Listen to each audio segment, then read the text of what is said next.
Good morning. My name is Mona McCall. This class is for Nursing 670, Nursing Education Capstone, and it's at Excelsior College. The title of my capstone presentation is Working to Retain and Keep Nursing Staff in a Hospital Setting in the Middle of a Nursing Shortage. Mentoring could be that key.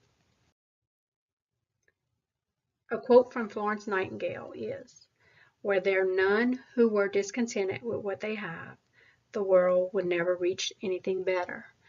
And I think what she meant by this is that everything can be improved upon. If we don't think about it, then nothing will get better. Florence Nightingale had a vision, and her vision was to help take care of the sick. She initially had only 38 nurses. She saw a need and started to provide the solution to that need, which was to take care of the wounded and the sick during the war.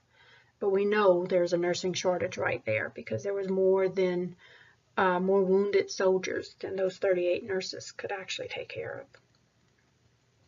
I wonder if she ever knew and imagined that she would be given the title for starting the nursing profession. Back then we had paper charting and paper notes. Now we have technology with the electronic healthcare records. Then the paper could be lost, and now the computer systems can have a shutdown. Everywhere we look, we can find somewhere or something that can be improved upon.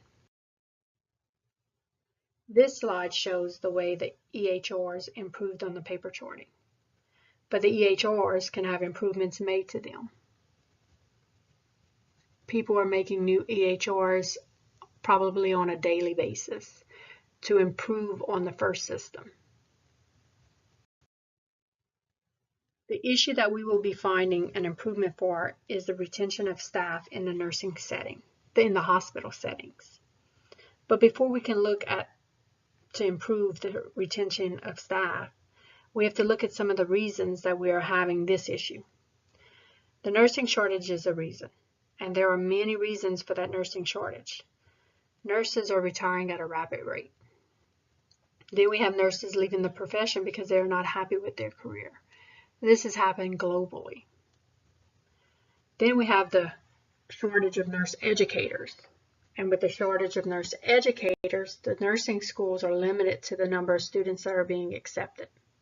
And with the nursing schools having a limited number of students that are accepted, then we have a limited number of students that are graduating. This is just a vicious cycle.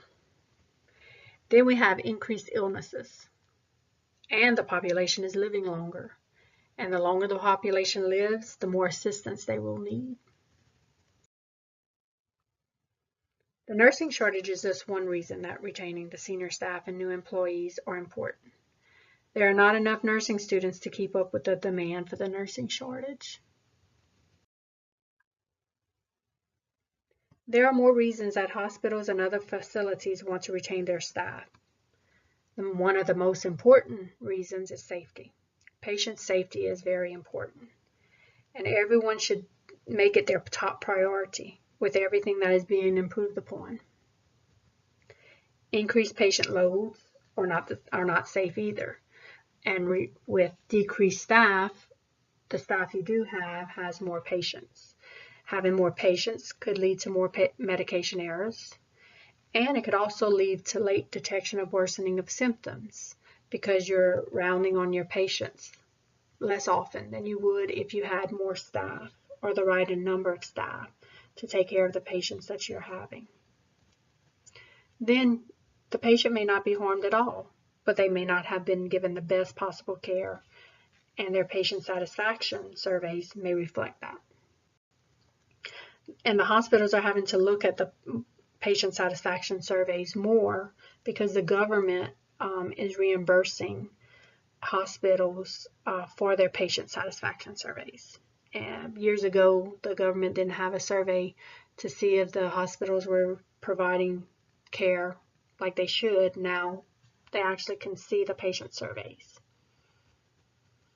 Not only does it cost the government to look at this and the hospitals to do that, we're going to look at the financial part of this issue to retain staff because it costs more for the hospital to train new staff. than it is to keep the staff they already have. But then the patient satisfaction surveys are making the financial burden heavier too, because government is not reimbursing for poor quality of care. We're going to look at the need theory by Virginia Henderson, and it's used to justify why hospitals need stable nurses. It states, assist the patient to recover and be able to help the patient maintain optimal health. And that's what a nurse needs to do. They need to help the patient recover, and they need to provide optimal health, help the patient get to optimal health and stay that way.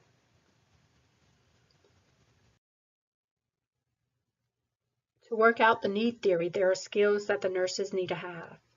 Communication skills are important for the patient to get the best possible care from all disciplines, because communicating across disciplines help with the continuum of care. Then the nurse is required to have good nursing skills that are learned in nursing schools and maintained in the hospital settings. And a few of those skills are IV maintenance, catheter insertion, and monitoring of symptoms. Without these skills, the patients will be the ones to suffer. Now that we have discussed the reasons that a mentorship program is needed in our hospital and other facilities, we will look at starting a mentorship program to help the retention of our staff and our nurses so we can provide the best possible care to our patients. To start the mentorship program, the nurses that were chosen had to have certain qualifications. Those qualifications are being open-minded, because they will still be learning with the mentee as well. They need to be insightful, because the new nurse will be looking for guidance. They need to be patient, because they may be asked the same question over and over, and they may also be asked to show them a skill over and over. They have to be loyal, authentic, committed to the program and to the new nurse. And they have to be a lover of learning, because like being open-minded, they will be learning as well. And there's a lot of information to learn. For this program to work, the employees need to have cooperation and enthusiasm, and then it will make it a successful program. The outcomes that we are hoping for our mentorship program are patients getting safe care and continuum of care, patient satisfaction improved, financial burden decreased, and morale improved with the staff. All these outcomes were successful, and we still have the last two nurses that we have hired, and they are willing to train and become mentors for the future new nurses if the need arises.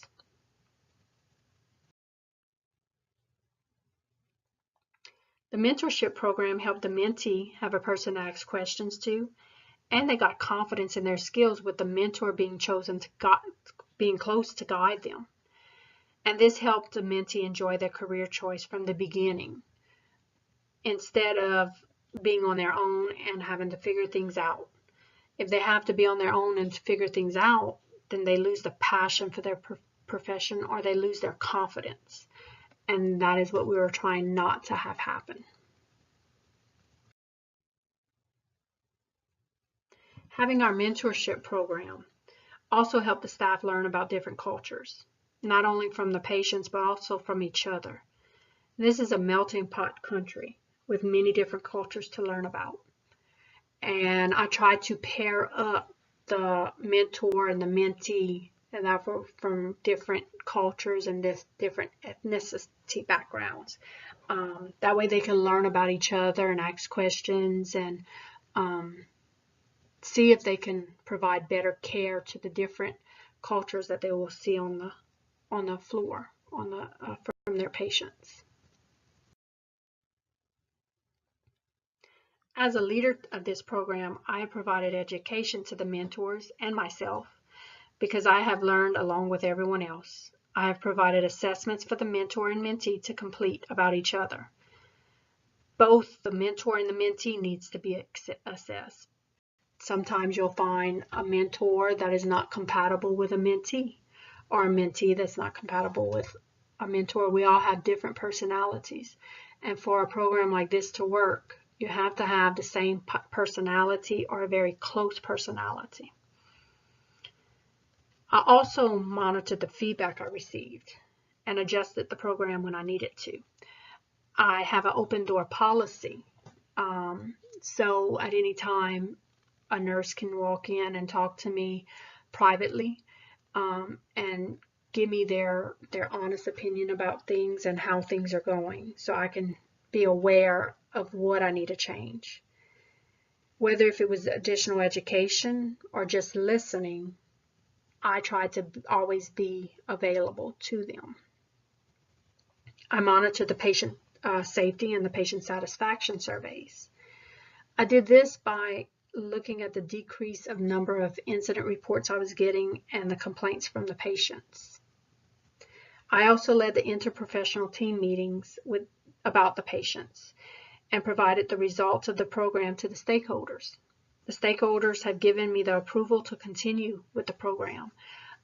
They saw that there was a need for it as well as I did, and they were happy with the results. Hopefully we don't have to use it for a while, but if we do, they've given me the okay to use it.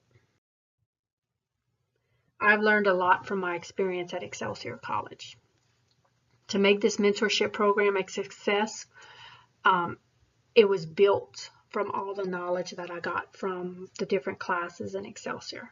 I've learned to look for things that need to be improved upon. Everywhere you look, something can be improved upon or tweaked or something. And then locate evidence-based practice research, so I can research if it actually has a need and if it has a way to be improved. The other important skill I was taught was about deadlines and not waiting till the last minute to get all the evaluations back. I also learned to listen to the feedback and to adjust depending on what the feedback was. The need I found for this mentorship program was the need to retain nursing staff for patient safety.